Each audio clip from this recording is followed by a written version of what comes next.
Mesdames et messieurs, bonjour et bienvenue dans votre émission À vous la parole. À vous la parole, une émission de UCA TV qui donne l'occasion aux acteurs de l'Université de Kara de se prononcer sur les questions d'actualité. En prélude à cette deuxième journée scientifique, nous avons choisi dans ce numéro de faire un zoom sur la faculté des sciences de la santé de l'Université de Kara, histoire de dresser le bilan de ses réalisations depuis sa création. Nous avons pour invité professeur Prenam Hozo Muzo. Elle est professeure titulaire en rhumatologie. Elle est surtout la vice-doyenne de la faculté des sciences de la santé de l'Université de Kara. Elle est aussi rhumatologue des forces armées togolaises et chef du service de rhumatologie CHU Kara. Madame professeure, bonjour. Bonjour. Merci d'avoir accepté notre invitation. C'est tout un plaisir partagé. Professeur, il est question ici de parler de la faculté des sciences de la santé de l'Université de Kara. Pouvez-vous nous la présenter brièvement? D'accord, merci. La faculté des sciences de la santé de l'Université de Kara, je peux dire, est la dernière année des facultés de l'Université de Kara qui a été créée par arrêté 2015-019 du 28 octobre 2015. Et les cours ont effectivement débuté en février 2016 et la première promotion est actuellement en 8e année, c'est-à-dire en semestre 5 et 6 de doctorat. Merci pour cette brève présentation. Dites-nous, la faculté dispose de combien d'enseignants et combien de médecins elle forme annuellement? La faculté dispose de 47 enseignants, dont un qui relève de l'université de Lomé. Et parmi ces enseignants, il y a plus de la moitié qui est de rang magistrat, donc 26 qui sont de rang magistrat, dont 9 professeurs titulaires. Et donc, ces enseignants assurent les cours théoriques. Mais l'encadrement se fait également essentiellement par ces enseignants dans les hôpitaux, aidés par des médecins non universitaires, donc des praticiens hospitaliers qui participent également à l'encadrement de ces étudiants. Et par rapport à la structuration, je peux dire que ces enseignants sont répartis en 5 départements. En 5 départements, donc on a les départements de médecine et spécialité médicale, département de chirurgie spécialité chirurgicale, département de gynécologie obstétrique, département de pédiatrie et le département des sciences fondamentales. Normalement, on devrait avoir un autre département de la santé publique, mais en absence d'enseignants, puisqu'on ne dépend encore de missionnaires dans ce domaine, donc ce département n'est pas encore créé. Et il faut préciser qu'il s'agit des départements fonctionnels. Ce n'est pas comme dans les autres facultés où quand l'étudiant vient, il s'inscrit dans un département. Non, ici, les étudiants, ils s'inscrivent à la faculté des sciences de la santé. Et selon le niveau d'études, les 5 départements, des enseignements des 5 départements sont pratiquement dispensés à chaque niveau. Donc, voilà un peu une particularité de la faculté des sciences de la santé. Maintenant, pour revenir à votre question, le nombre d'étudiants formés, le nombre de médecins qui sont formés par an, nous l'avons dit tout à l'heure, la première promotion est en 8e année. Donc, les études médicales, donc le diplôme de base, c'est le doctorat. Et pour l'instant, c'est la médecine générale qui est faite à la faculté des sciences de la santé de l'Université de Kara.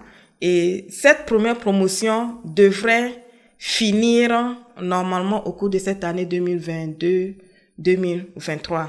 Donc, on peut dire qu'on peut sortir les premiers médecins de la FSSUK, si Dieu le permet, avant la fin de l'année 2023, et ils sont au nombre de 25.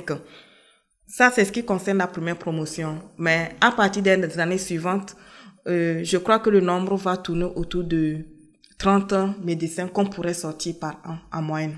Merci. Madame la doyenne, dites-nous, qu'est-ce qui explique le nombre qui est très peu? Vous parlez de 25. S'ils sortent, normalement ils sont autour de 25. Qu'est-ce qui explique ce nombre très restreint là? Merci. Un petit rappel, actuellement on peut dire que à la FSS, les étudiants sont au nombre de 367 inscrits, dont la moitié, près de la moitié en première année. Et ceux qui sont en deuxième année, ils sont au nombre de 230. Et chez nous, en réalité, les vraies études médicales commencent à partir de la deuxième année. Et j'ai eu dans mon intervention à dire que en plus des cours théoriques dispensés par les enseignants de la FSS-UK, il y avait également une bonne dose de pratique qui se faisait à l'hôpital au lit du malade. Et donc, il y a certaines contraintes qui obligent à limiter le nombre d'étudiants à recruter par an pour poursuivre les études médicales. Et vous le savez bien, la médecine humaine, ce n'est pas de la médecine vétérinaire, ce n'est pas de la mécanique auto, c'est le corps humain, il s'agit des vies humaines. Donc, il faut une certaine rigueur dans l'encadrement et donc par rapport aux capacités d'encadrement et à la disponibilité des enseignants, c'est le nombre que nous pouvons prendre pour l'instant.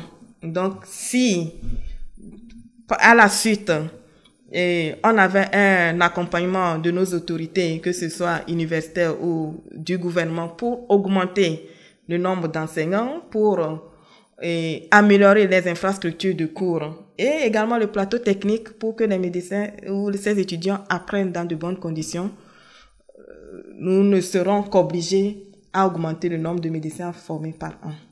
D'accord. Alors, dans votre propos tout à l'heure, vous avez fait allusion à l'encadrement et à la formation. Dites-nous, vous avez aussi dit, je reviens là-dessus, que les enseignants assurent des cours théoriques, mais aussi de la pratique dans les structures sanitaires. Et vous avez fait cas aussi de la participation à cet encadrement des non-enseignants. Voilà, qui sont des praticiens. Dites-nous comment se fait concrètement la formation et l'encadrement au sein de la FSS-UK. D'accord. Donc, nous l'avons dit, il y a les cours théoriques qui sont dispensés à la faculté et également les cours des enseignements pratiques. Et tout de suite, j'ai à donner des différents départements. Donc, selon le niveau d'études, il y a des départements obligatoires dans lesquels les étudiants doivent passer pour faire des stages, pour toucher du doigt tout ce qu'ils apprennent au cours théorique. D'accord? Et donc, quand on prend par exemple les étudiants en licence 5-6, ils doivent forcément passer dans les départements de pédiatrie, dans les départements de médecine, dans les départements de chirurgie et dans le département des sciences fondamentales. Ça, c'est les départements dans lesquels on les affecte. Mais, au sein de ces départements, le chef de département va les envoyer dans un service donné. Donc, quand on l'affecte dans les départements de médecine, par exemple, on a une dizaine de spécialités. On a une dizaine de spécialités. Et c'est fait de sorte que tout au long du cursus, l'étudiant devrait passer dans le maximum de disciplines ou de spécialités médicales existantes pour qu'ils puissent être complets. Donc, c'est un peu ça la particularité. C'est étalé tout au long de la formation, de la deuxième année jusqu'en septième année, où ils sont évalués aussi bien sur les cours théoriques que sur les stages hospitaliers pour s'assurer que vraiment ils sont assidus, qu'ils assimilent ce qu'on leur enseigne. Voilà, maintenant dans les départements, en dehors des départements, dans les formations sanitaires où vous les envoyez en stage pour la pratique, est-ce que vous avez un droit de regard sur ce qui se fait là, ou vous vous contentez des rapports que les étudiants fournissent à leur retour? Non, nous assurons cet enseignement. En fait, nous assurons cet enseignement et pratique au lit du malade. Donc, au cours, on vient leur donner le cours, mais à l'hôpital, pendant que l'enseignant est en train de consulter, il y a un certain nombre d'étudiants qui sont présents avec lui et il leur explique au fur et à mesure ce qu'il est en train de faire, l'examen et ce qu'il est en train de décrire pour leur dire, par exemple, le signe dont nous avons parlé, voilà ce à quoi cela correspondait. Donc, c'est la raison pour laquelle ce n'est pas justement tous les centres qui sont dédiés à la formation des médecins. Quand on parle du CHU, centre hospitalier et universitaire. Et donc, le U là, en principe, c'est plus les enseignants qui doivent non seulement faire des prestations, mais également expliquer ce qu'ils font à aux apprenants. Donc, nous sommes dans cette logique. On assure cet enseignement pratique. Et comme je l'ai dit, aidé parfois par des praticiens, parce qu'on ne peut pas tout faire. Si on vous programme pour un cours et vous avez une discipline dans laquelle il y a un médecin qui est spécialiste, il a quand même un plus à apporter à l'étudiant. Donc, ils sont rares, mais ils contribuent d'une certaine manière à l'encadrement de ces étudiants. Merci, et madame. Dites-nous, professeur, le gouvernement togolais a axé sa politique sur la couverture sanitaire universitaire. Dites-nous quel est le rôle de l'Université de Kara à travers la FSS, bien entendu, dans l'atteinte des objectifs du gouvernement. Merci.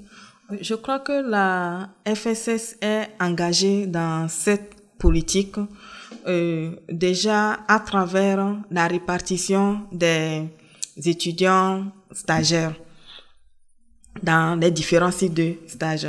Et nous l'avons dit, jusqu'en 6e année, ils sont en apprentissage, mais à partir de la 7e année, ils sont considérés comme internes avec un certain degré de responsabilité, bien qu'ils font leurs prestations toujours sous la responsabilité de leurs maîtres de stage que sont les enseignants. Et donc, en 7e année, ils peuvent prendre des gardes autonomes dans les structures sanitaires. Aujourd'hui, pratiquement sur tous les sites officiels de stage, quand on prend la ville de Kara, où les principaux sites, c'est le CHU Kara, le CHR Kara et l'hôpital mère-enfant de SOS, on en envoie également au CHR Sokodé des internes qui quand même contribuent à améliorer la qualité des soins dispensés aux populations. Et je crois que les directeurs de ces hôpitaux peuvent le témoigner. Actuellement, on a quand même une augmentation de la fréquentation de ces hôpitaux parce que la population sait que quand elle arrive, à tout moment, il y a quand même un médecin qui peut les accueillir. Donc, déjà de cette manière, la FSS y contribue. En dehors de cela, toujours quand ils sont en 7e année, ils ont un stage obligatoire à faire hors des sites habituels. Nous appelons ça stage de responsabilité qu'ils font dans les structures un peu éloignées. Et là, pour cette année, à partir du 1er avril, les étudiants de 7e année vont être répartis dans les 3 régions septentrionales du Togo. Donc, on va envoyer 3 dans la région centrale. Un sera au CHP de Blita, un au CMS Puy de Jacob, un au CMS Koloaré dans Tchaoudjo. Pour la région de la Kara, ils seront 2. Un sera au CMS de Kabou, un autre sera au CHP de Pagouda. Et pour la région des Savanes, un sera au CHP de Mango, un au CHR d'Apon, un au CHP de Saint-Cassé. Donc, vous voyez déjà qu'on les imprègne à la pratique de la médecine hors CHU, hors cadre habituel. Et cela va contribuer à ce que, à la fin de leur formation, qu'ils n'aient pas peur de se retrouver dans un endroit isolé. D'accord? En tout cas, ils seront prêts à travailler partout où besoin sera. Tout à fait. Madame, dites-nous en quelques mots, quel bilan peut-on dresser et que la FSS peut défendre depuis sa création? Je crois que le bilan découle de ce que nous venons de dire. Et ce bilan, je crois qu'il est plutôt positif. Déjà, on contribue à fournir au peuple togolais des médecins, une 30aine par an. Donc, c'est pas rien. Et de 2, la formation est faite de sorte que ils puissent se sentir à l'aise pour travailler dans le milieu dans lequel ils ont été formés, à savoir la région septentrionale. Aujourd'hui, on a beaucoup de médecins, mais la plupart se retrouvent à travailler à Lomé où il y en a qui quittent le pays. Mais je crois que la manière dont nous travaillons ici, nos étudiants vont être plus aguerris à travailler à l'intérieur pour le plus grand bien de nos populations. Et comme nous l'avons dit, pour le moment, l'effectif paraît réduit, mais si les circonstances le permettaient, notamment une augmentation de l'effectif des enseignants pour mieux encadrer les étudiants et également une amélioration du plateau technique, nous serions vraiment heureux de former davantage des Togolais pour produire, des médecins pour produire des soins de qualité à la population togolaise. Professeur Prenam Hozomozo, nous tirons pratiquement à la fin de ce numéro. Avez-vous un mot à l'endroit de la communauté universitaire, à l'endroit de la population de Kara et la population togolaise tout entière? Oui, mes mots, c'est d'abord des mots de remerciement à l'université de Kara et surtout à l'UCA TV qui nous donne cette opportunité de parler de notre faculté et également rassurer la communauté universitaire, la population de Kara et même la population togolaise tout entière que la faculté des sciences de la santé est prête à jouer entièrement son rôle dans la dispensation et l'amélioration de la qualité des soins aux Togolais à travers la formation d'un personnel de qualité. Merci. Merci beaucoup, professeur Prenam Hozomozo. Je rappelle que vous êtes rhumatologue et vous êtes la vice-doyenne de la faculté des sciences de la santé de l'université de Kara. Mesdames et messieurs, ici prend fin notre numéro, notre émission. À vous la parole. Nous vous donnons rendez-vous dans le prochain numéro pour parler des deuxièmes journées scientifiques de la FSS. Merci pour votre attention. Prenez bien soin de vous et gardez l'espoir quoi qu'il arrive.